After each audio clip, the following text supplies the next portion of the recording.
All right. Hi, everyone. Welcome back to another episode of the Thriving in Intersectionality podcast. And today I have a duo for you again.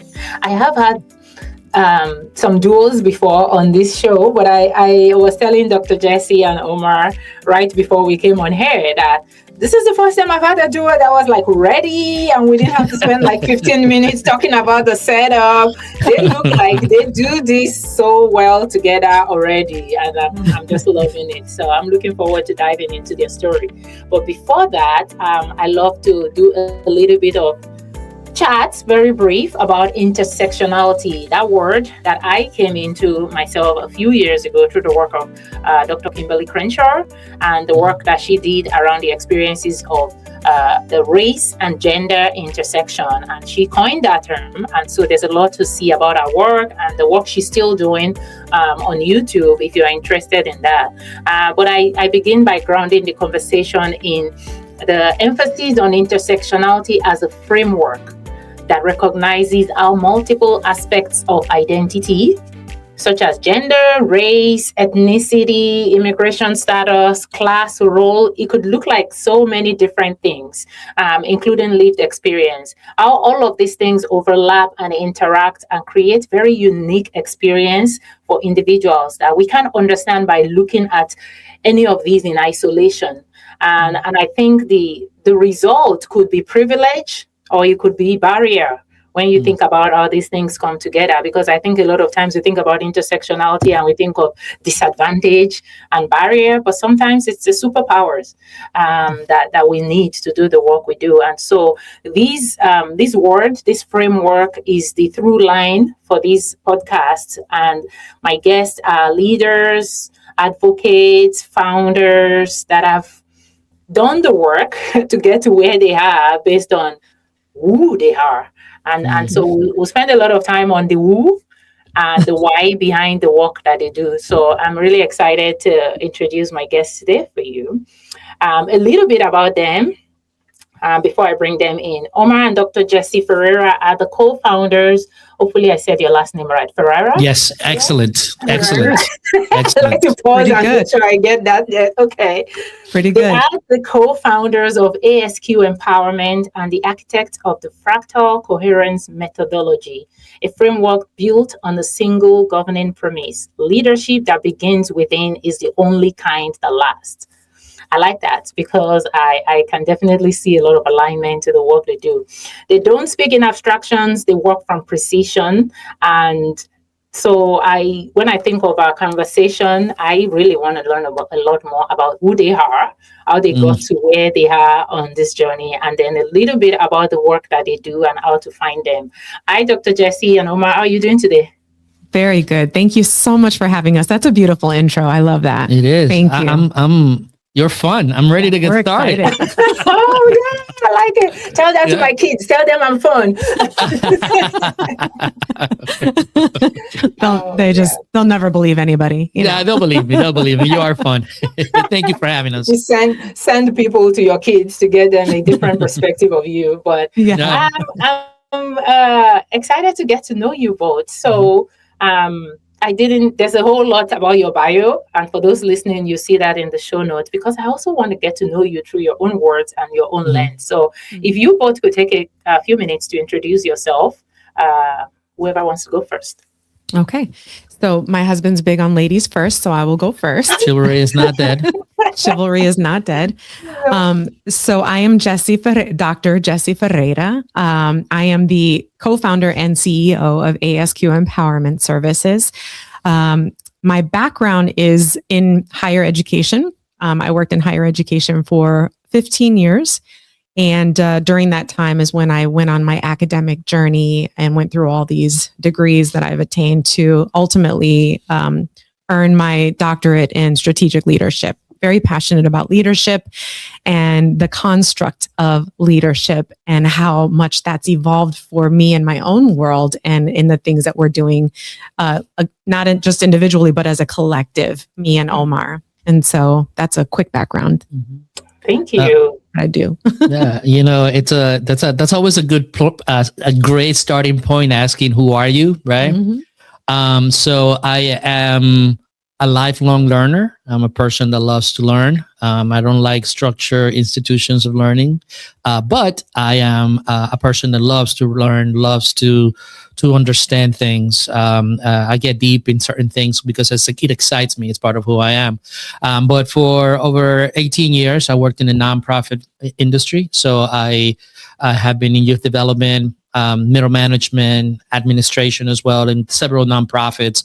I work with different programs, created programs on emotional intelligence and ACEs studies and things of that nature. And we facilitate a lot of our work based on those components that I've learned and gathered through my experience working in the nonprofit human service industry. So our lives has been a composite of of all these experiences and learnings and things that we've viewed that shaped our perspective. And our objective at this stage in life is to be able to share that and consequently be impactful, make a positive impact, and leave that behind after we are no longer here.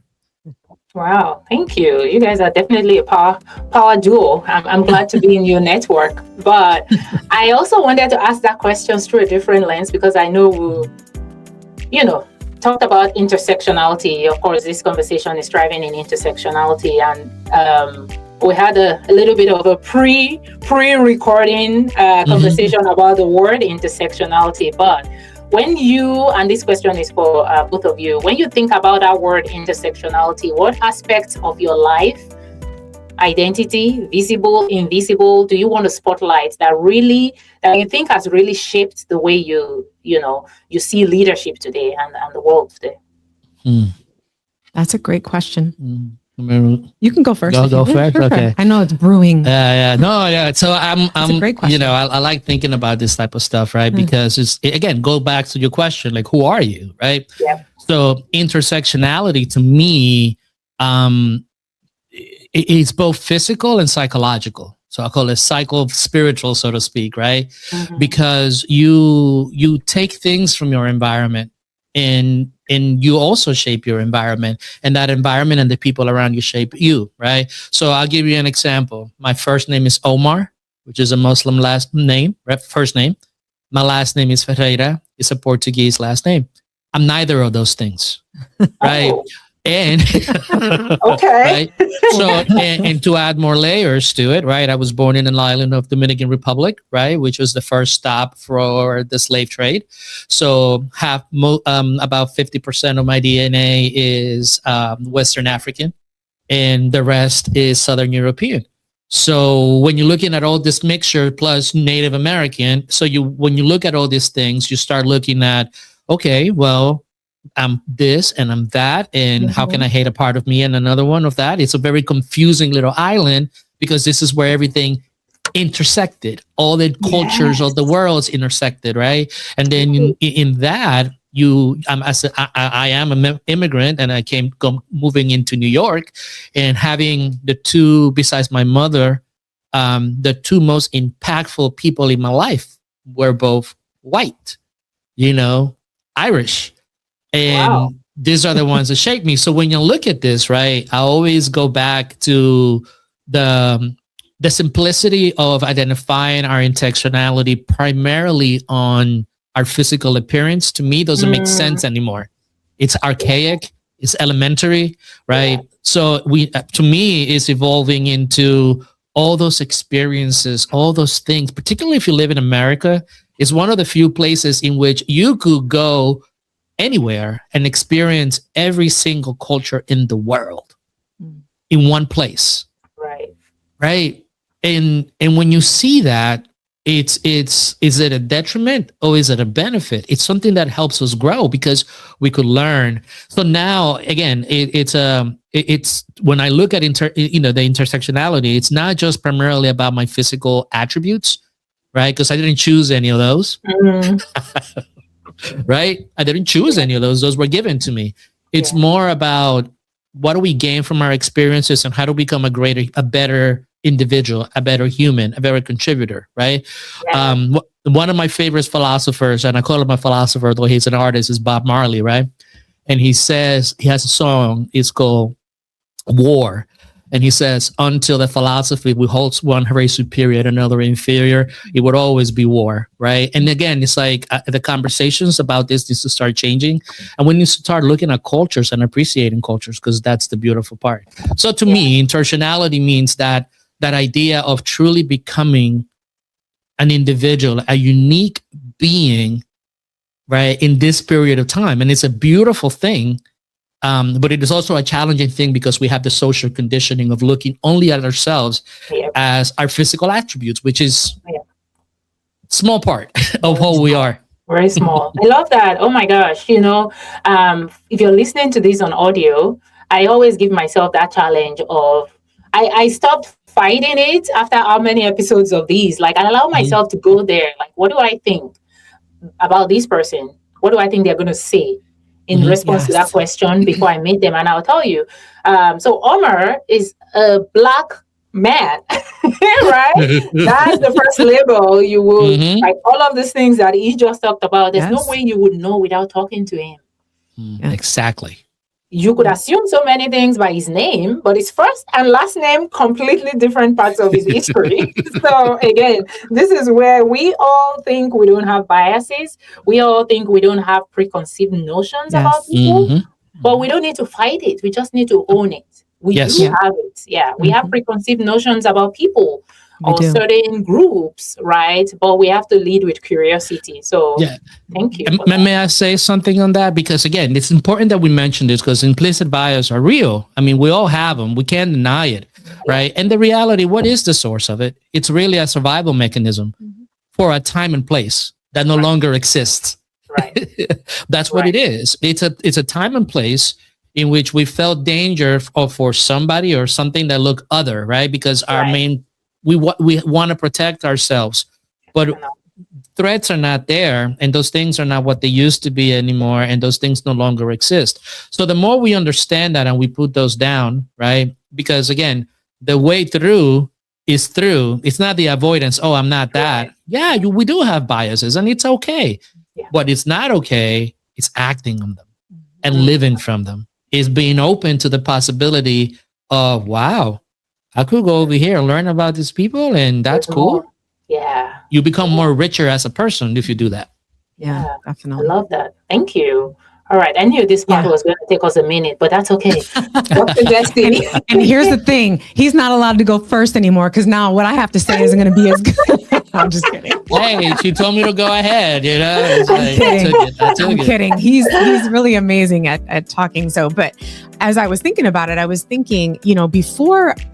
So I'm 53 years old, right? I've lived 53 years on this planet. And the first 28 years of my life was very black and white for me. Very just this or that. That's what it is. I really didn't have a lot of exposure to culture and other things. A lot of that stemmed from, my father and just the way that we were brought up and whatnot. It was just like, almost having this aura of we're better than, even though I knew even then that we were not better than.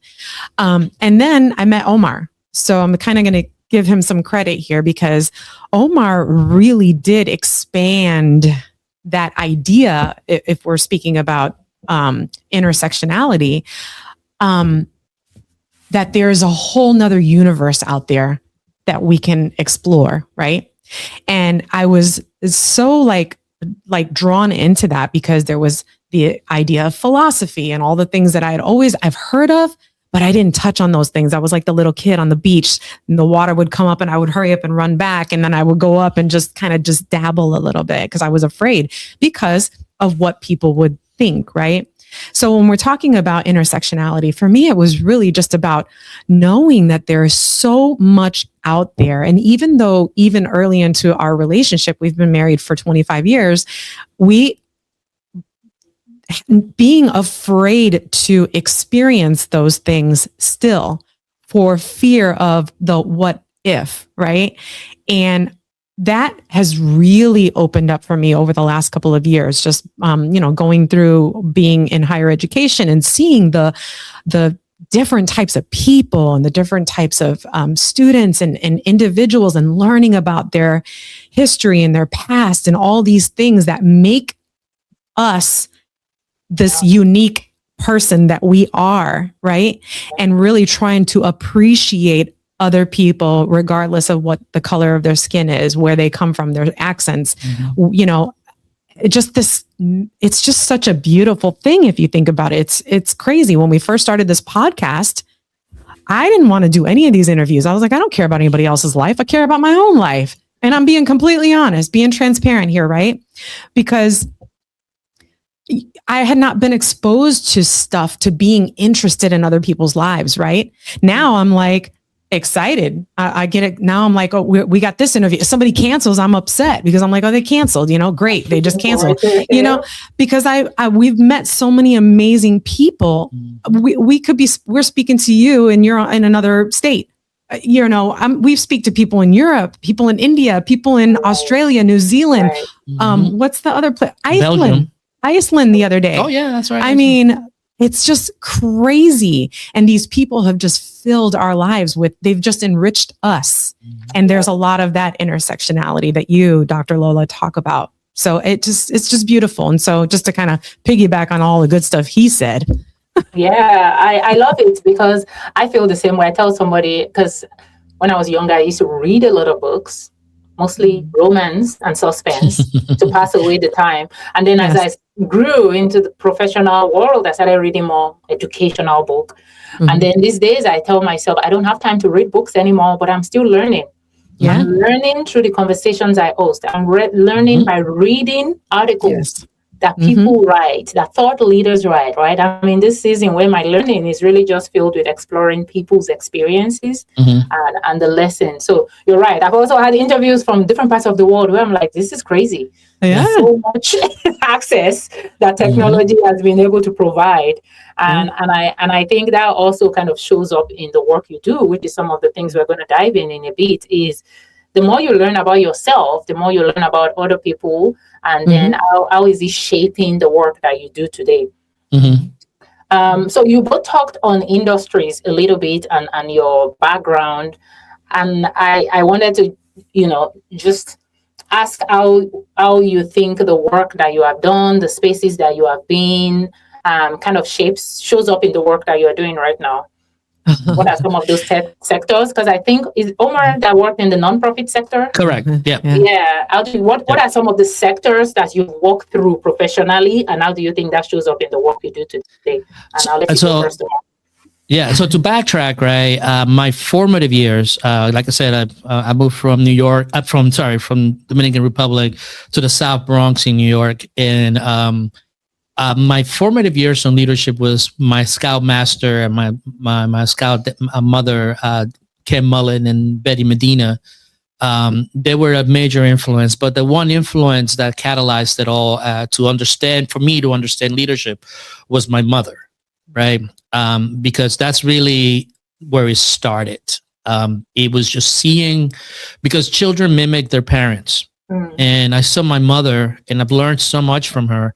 And as a child, you don't really get to deduce those type of things. But as you get older and you reflect, you start thinking about who really made you in terms of the way that you are. And my mother was pivotal for that. And I'll give you a story just to kind of like showcase what formed my leadership style and parenting style is that as a young kid, I didn't want to be in the Boy Scouts. You know, I didn't speak the language. You know, it was weird and all this stuff. And I will come up with any excuse not to go. But my mother would she was a beautician, and she would take that time off, take me, wait in the stand so that I didn't skip. And she did that consistently for a couple of weeks until my scoutmaster Ken said, don't worry about it. He's going to be here. He's going to learn English and he's going to learn all this. And those two people and Betty were really what told me to be leaders, right? What showed me what leadership is all about, which is all about service, right? And from that moment, I actually became what is called a junior assistant scoutmaster. So think of it, I don't know if you've ever been in the subway in New York. So my friends, my Danny, George, and myself were a junior assistant scoutmaster. And we used to take 60 kids on the subway, right, on field trips. And we never lost anybody. But we also went camping and we also learned about leadership, how planning and structuring. So that was my formative years really of what it meant to be a leader. As I got into my career, those skills help me out a lot. Strategy, planning, understanding that leadership, it's about service and getting the most out of people, and how do you manage them. So I learned all that stuff. But one of the things that I've learned too about intersectionality and in work is that most people didn't have the leadership experience that I had about inclusivity, regardless of who we was. We had Jewish kids, we had Muslim kids, we got Black kids, white kids, Hispanic kids. We had the whole mixture. So we had to be able to be accommodating to all of them, because you can't kick them out of the Boy Scouts. That's not how it operates. It's to help them grow, to help them develop, to teach. And when you get into leadership, it's not always that. There's always the competition. There's always the status. There's the power dynamics. Mm-hmm. So you start learning that. And one of the things that you have to fight as an individual is not to be consumed by the traditional way of leadership. We could talk about that later. So the idea is that what shaped what we do, it really started in my formative years. And I'd be remiss if I didn't go back to that, because we seldom think of that, And that's part of the work that we do, is to kind of like realize who you are shaped you. Now, those are my great experiences. There were other negative experiences, like as an immigrant child, my mother left me behind because she had to come in first, right? And that as a 7-8-year-old, when your mom is not there, you grew up without a father, that sense of abandonment kicks in. As an adult, you could understand it, that, oh yeah, she was doing it for a better way. As a 7-year-old, it's abandonment. So, you become more isolationist, you become more withdrawn, you become more internal. And that also was a skill to protect myself. So when you start looking at things of that nature, it really is about seeing the ACEs, the childhood experiences that shaped you that were negative, but also the positive. Because if you go back, there's always one person that believed in you more than you did. And that's what shaped my leadership. Those people, my mother, Ken, Betty, and then those experiences of going into the work environment, still being a high achiever and operating at a high level, but just having the friction of understanding that not everyone sees the world the way that you were taught or saw it. I love it. And I love the example you shared with the Boy Scouts. It's like, well, it didn't matter what they looked like, all the experiences is, the goal is the same. We want to help these kids be better. And so it's up to us to learn and understand how we make accommodations, how we understand a little bit more about each person, so that this system and structure works for every child that is in that space. So thank you for sharing that. Dr. Jessie, what about you? When you think of your leadership journey today and perspective, what are some of the experiences that you think has shaped your work today? So, gosh, I can go back to, my early 20s to talk about leadership. Back in those days, I didn't think that I was a leader, but I was a leader. I was a young mom of 3 boys. I was unhappily married and had to make decisions that, to some people on the outside, would not understand why I made those decisions. But I made those decisions because I knew, or I had the foresight to know, that if I didn't do or take the actions that I needed to take in those moments, that I probably wouldn't be here talking to you or be with this man right here. So, that's my first experience with leadership. But then very fast forward into being in higher education, there was a moment, we had the housing crash and I ended up getting a full-time job at the college, and I was an assistant to a dean, and quickly learned that this idea of leadership, how different it was for different people, because I had been under supervisors that were completely opposite from each other, right? We talk about black and white, that was that right there. And I started to really, really digest this idea of leadership in those moments of like, wow, this is how this person interacts with this person. This is how this person interacts with this person. And really just watching human behavior.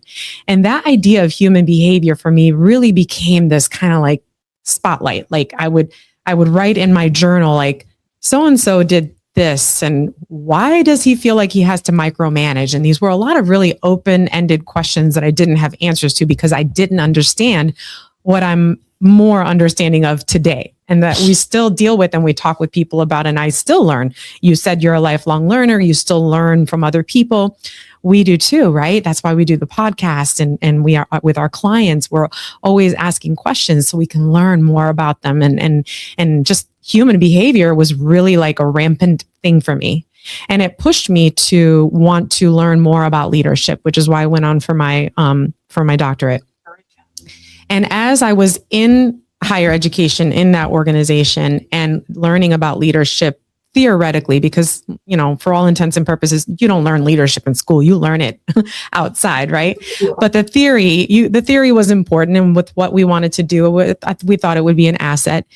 And the things that I discovered were different from what other people, a lot of people were using a lot of the frameworks, you know, emotional intelligence, Daniel Goleman, all these different things, and very much methodical about, well, this is, you do this, then you get this, you know, if that, then this, you know, and I didn't look at it that way. I had a lot of pushback in some of my, for my comprehensive exams, for my dissertation, I got some pushback because it was, well, you got to understand that you're talking to a different caliber of people. Do you want people to read this? And I'm like, but people need to know about this. This is what I've observed. This is the research.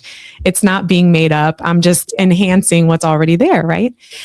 How it shaped me to what we do today is really understanding this idea of building relationships and really peeling back the onion to find, I say the onion, but that makes it sound like the people are like not good. So just peeling back the layers, right, of an individual to understand what has happened throughout their lives to become what you brought it up in the beginning, who they are today. Because all of those things that have happened to us, both positive and negative, those experiences, we bring them into everything that we do. Absolutely. And that has shaped the way that I view leadership. And I still have my moments. And there's moments when Omar will call me on. I'm like, okay, well, I didn't think about it that way, whatever, you know, because I still have to broaden that perspective and really be able to stand back and look at a situation for what it is, but understand that there's multiple variations of what this is. And it's really shaped how I interact with people, how I respond, how I show up. And I'm a work in progress. I mean, we all are, right? Yeah, absolutely. So I don't know if that answers the question, but I think it did. It does. I think Okay. so. You both are like multi-layered, multi-perspective people. And I think that's a nice segue to talk a little bit about your work. Mhm. The why you do what you do. I think we've sort of kind of dived into why you do what you do a little bit. But I'd like to formally ask you for my audience, for those listening, what do you do today? Because I think we're going to unravel some of the threads of why you do what you do today is showing up. What do you do today, and how do people work with you? Yeah. So I'm gonna, you gave us a set of questions, so I'm gonna kind of like tap into one of those. You know, our tagline is "Lead your life, shape your culture, begin within." Right. And one of the things that we discovered, because again, the way that we look at life, we always look at life as linear, right? Then, right? You start here, you're going to end up there, right? And unfortunately, that's not life. Life doesn't care, right? So right? It's like, that's our attempt of controlling life, right? So what we do now is that we really focus on understanding leadership from the standpoint that it begins with you, right? It begins with you. Because that's where in systems thinking, you got to find the leverage point that gives you the most return on your investment. And the biggest return on your investment is understanding yourself. And that's the leverage points that is going to make big impact as a leader, right? So what we do is that we actually created a framework in which we contrast two different leadership styles. And we call it the quarry, and then we call the other one the orchard. Right. And again, this is not about blaming people.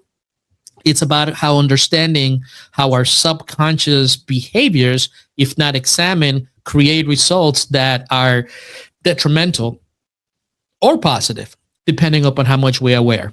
So, for instance, for the last 40 plus years, the model of leadership that we have followed is Jack Welch. He is the manager of the century, right?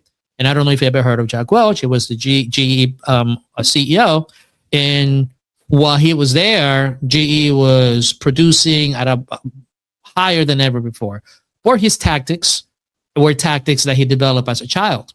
Super competitive. Mother told him that he had to be the best at everything, and he had to compete, and and just that traditional conquering mentality, right? And GE was successful up to a point. And then within a couple of years of him retiring, GE was broken apart, kicked out of the Dow Jones, not even in there. And it is a shadow of the company that he used to be, right? And consequently, his management style and leadership style has permeated a lot of how we understand leadership right now. Again, not a judgment on the individual, but I want you to understand how those ACEs, how those formative mentalities of how you will grow up show up. All right. In contrast, the orchard, right? Again, within 40 years' time, GE was destroyed because of the mentality of Jack Welch, right? And that quarry mentality, extraction, taking.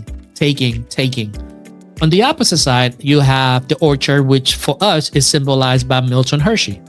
So Milton Hershey, Hershey's bars and all that stuff, right? Hershey's Kisses. Hershey's Kisses, right? Which was an idea that came from the assembly line, believe it or not. It wasn't from the top. It actually came from the assembly line. From That one and the Reese's Kids, Reese's wasn't from a ground employee, somebody that is just a higher hand. Mm-hmm. They came up with that idea. Hershey built a town to provide his stakeholders, which were his employees, right, a good life, right? Which is, one of those questions that we ask in philosophy: what is a good life? They were able to contribute. They have businesses. He opened schools, and to this day, 120 years later, his company still funds his orphan school. He didn't have any kids. He couldn't have any kids. His wife couldn't have any kids. So they opened an orphan school that to this day, it is in the trust by the company that he still funds it. And that town's still going, right? So we highlight that because if you go back far enough, it all starts with those two leaders and their makeup, their internal world, understanding things about who they are and how they show up.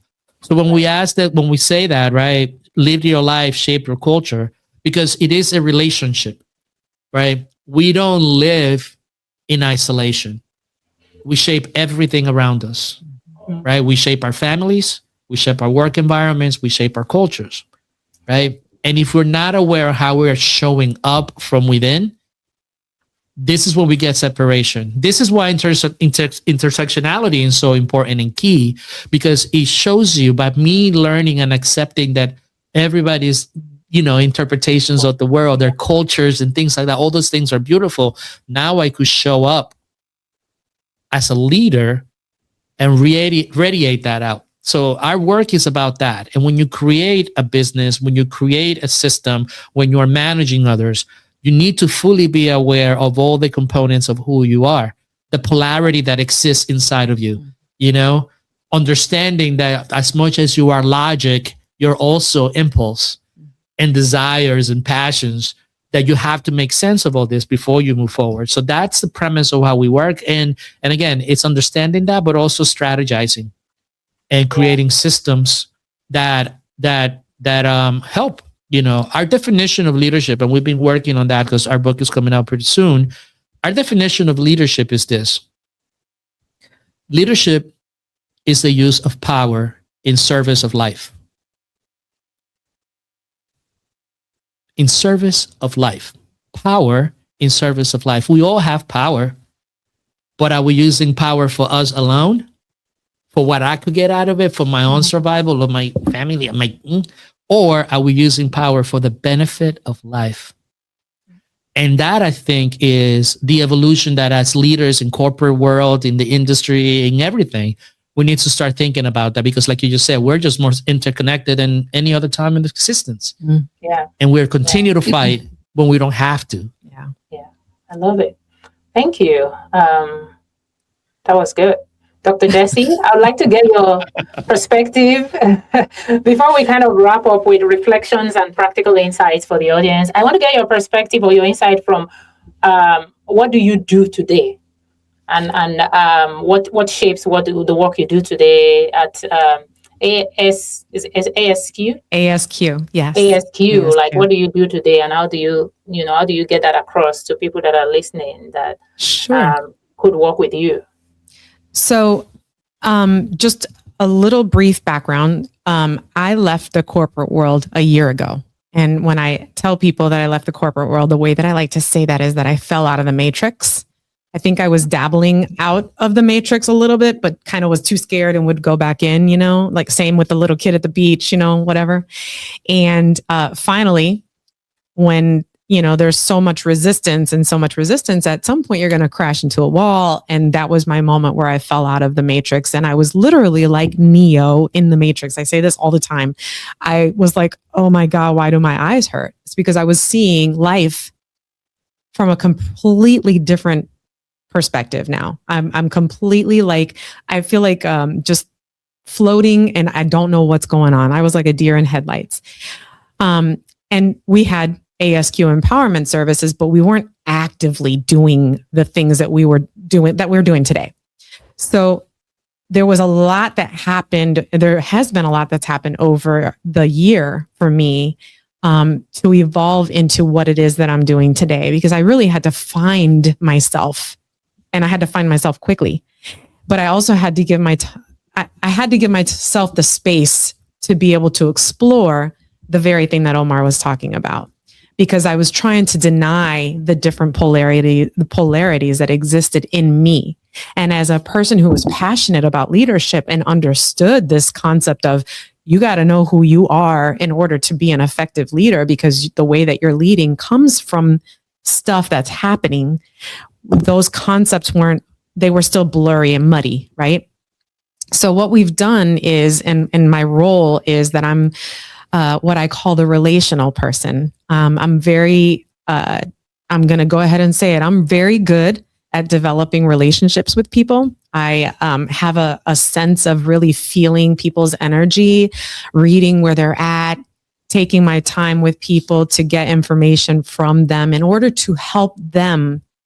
And then we come together to implement a strategy to help them surface the things that they're going through, create their vision for whatever it is that they're trying to do. It could be a business, it could be a variety of things, a program, etc. And then we go in with the work that we do, which is implementing a strategy, and then we have a full systems and operations. Systems operations. We have an in-house operations team that we have a team. And so that's what we do. But my position with ASQ Empowerment is very much about the relationship aspect, really understanding people, where they're coming from, their fears, their strengths, their weaknesses, and really just bring them into a place where they feel safe and they feel like they can share and they can say things. We've had very deep conversations with our clients. It's been very effective. And I love it because I'm getting to know them and do the thing that we talked about in the beginning, Dr. Lola, learning about people from a different perspective and appreciating where they come from, how they contribute, how I contribute. It's really a beautiful symbiotic, relationship. I really love it. And I like it. And I think that's, one of the reasons why both of you probably work well together too, because I think a lot of times it's not even, people come to you with what they think they want. And sometimes it's your job to also take a minute to listen. Yes. Because a lot of times people will talk about the symptoms. Mm-hmm. And then they think they want this solution. And sometimes it's helping to understand deeper what is causing the symptoms and what of the things do. So, I think that's a good combo to bring into this leadership conversation. And so maybe first, if anybody wants to learn more about your work, to follow you, I know you have a podcast. Do you want to verbalize? All of these will be added to the show notes, but what is your podcast and how can people work with you? Sure. So our podcast is ASQ Podcast, and we're on, Spotify, YouTube. We have a YouTube. You can find us on social media handles if you Google ASQ Podcast. Also, they can ASQ Empower. Yeah. You can also go to asqempowerment.com, and that they would learn more deeply about the work that we do and how we just how we work and what we're doing. They get we have resources on there. We write articles.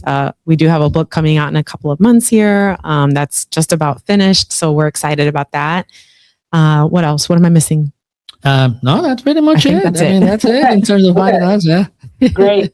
Thank you. Yeah, I'm looking forward to sharing more about your book when it comes out. Let us know. Thank you. I will. Do you work primarily with individuals or with leaders within organizations? Who's your target audience? Yeah, so we work with executive directors, ABA leaders, CEOs, organizations, and individuals. So we work with an array of small to medium-sized businesses as well, to help them streamline. First, their strategy, and we ask two questions. The first one is, what do you really want? What do you really want? And then we dive deep into that because we want to go beyond we want money. Okay, well, you want security. Money is a tool to get you security. What does security look like to you? What does freedom look like to you?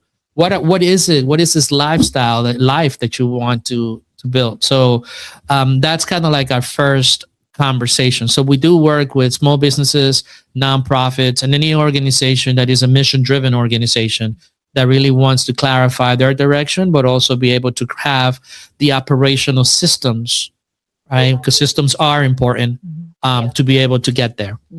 Yeah, love it. Thank you for sharing that. All right. So as we close out, I think the final question I will just ask you both will be, well, there is a final question that I always ask, which is a signature question.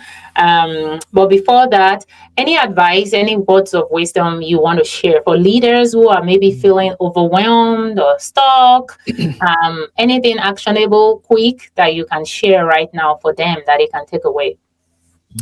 I would say actionable, something that they could apply right now. I talk about this in some group facilitations that I do. And it's been a very powerful technique for a lot of the people that I've talked to, but there's something that we teach, but what it's called is basically a pause.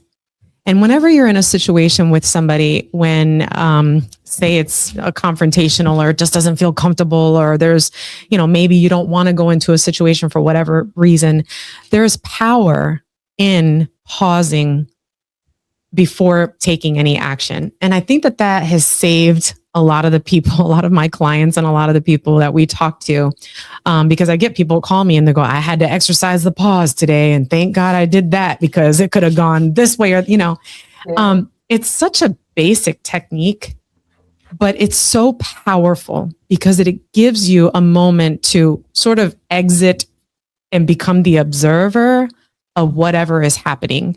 And I know that sounds like, I'm sure people listening or watching are going to, that could be a 10-minute thing. You can't, how long are you pausing? You don't have to respond. That is a response. Pausing is a response. You don't have to respond to everything that happens. And I think that if people could step back and examine this idea of pause or try it, they would find that it becomes very effective. It's been effective for me. We teach. Again, I learned all the theoretical stuff. We teach from lived experience, and I speak from lived experience. I don't tell anybody to do anything I haven't done myself. It works, and other people can speak to that. It's amazing. It's powerful. So something practical right now. That's what I would recommend. The power of the pause. Yes. Power of the pause. To me, the one word of advice is perspective, right? And in particularly this. We are taught that with personal development, right, you get somewhere, right? And the thing about is shifting that perspective and looking at your life as an unfoldment rather than a destination, right? because as you unfold, like a flower unfolds, more things come out. New things about you are developed. You're learning new things about you in relationship to other people, in relationship to other cultures. You are unfolding. You're not a destination, So shift that perspective from a completion mentality to an unfoldment mentality. And then life shifts, it changes because now you're more open and to possibilities, new ideas, right? Because our world is going to require new ideas with other technological changes that are happening. And if you're so stuck and this is who I am and that's it, it's going to leave you behind. So unfold perspective. And I love it. And I love the combination of what you both shared, because I think in a world that gets so hectic and result driven, sometimes we forget about pausing. Yes. And giving ourselves room to become, to unfold, to open up. And I think what you are both talking about is a shift in work we're doing on ourselves. It doesn't matter what you think you want. Like, I want to make more money in my business. It starts with the work you're doing in yourself. That's the only thing you can control. Absolutely. Yeah. That's You're it. so right. And that's why you always begin within, that's it. Yeah, absolutely. I love it. Thank you so much for coming on today and sharing more about your background, your very rich, layered perspectives and insights that you bring into the work you do. But also, I think it gave us a better idea of why the work you do is really important and impactful because of what you pour into it. So I appreciate getting to know both of you. Thank you. All right. Now, my final question, which is a fun one, is about food. I must have missed that one. I was talking about onions earlier, though. I you know what else has layers? Parfaits. Parfaits are delicious. Oh, okay. I like it. Now you're making me thirsty for that. But if you could share a meal, a fruit, a snack, if you could eat something with your coworkers, what would you pick and why did you pick what you picked? So who's going to start? Dr. Jessie? If I could. Not onions. I'm just kidding. I love onions. No, I'm kidding. So a meal that I would share with them. With a friend. With a friend. Or with coworkers. With coworkers. Okay. Yeah. Would it be something that I make? It doesn't have whatever you want. What would you pick? So I make a mean banana bread. Okay. Very good banana bread. I don't put nuts in mine. I put raisins in mine, and it is very good. And I have brought it to multiple engagements. So it must be really good. My son always wants me to bake him a whole loaf. It's just that thing that people just love. And what happens with that is we start talking about the layers and what did you put in it? And I taste this and I taste that. And I'm like, keep it coming, keep it coming. So you're pulling back the layers of my banana bread, the banana peels. No, that would be it. I think it just inspires conversation and people are very happy and it just, I don't know, they keep going back for more. It fills me up because it makes me feel good because they love it. Yeah, that's it. Lovely. What about you, Omar? So for me is a Jamaican beef patty with cocoa bread and a Guinness. Oh, yes. A Jamaican beef patty with cocoa bread. And actually, I wanted to get one today, but I was too far away from the place to get one. So I'm kind of like craving it even more. But you could give me a Jamaican beef patty, some cocoa bread, and a nice Guinness. Oh my gosh, that's a good one. That's a good one. That makes me happy. Okay, so both of you hosting a get together. I'm definitely showing up. That's what I heard. Yes. Yes. So we like food. We like food. Oh yeah. and I love to Dr. Jessie's point. I think food is just such a universal language as well. It is. And it always brings back together all the things we've been talking about the work you've done in yourself, about the layers that you bring, because a lot of times when people talk about the food they will share, it also reflects how they think about the relationships that they are building. So that's true. Thank you for sharing that. All right, well, that was a lot of stuff, and we didn't even cover half of the things I want to know. So maybe there will be a part 2. Who knows? Hey, let us know. Let us know. Yeah, let us know. But thank you so much for coming on today, Dr. Jessie and Omar. It's been amazing getting to know both of you. You both bring so much combination of so many things. I think we could have sat on just the identity and intersectionality piece alone. Probably For the entire aspect of this conversation. But I'm looking forward to following your work, sharing. And for those listening, we have a way for you to provide fan mail. So check the bottom of the show notes. You can give us feedback on this episode directly. What did you think? What stood out for you? And please follow along with Dr. Jessie and Omar and learn more about their work. Also, you can check out their podcast. And I'm looking forward to hearing what stood out to you all. Thank you both for being here today. Thank you so much for having us.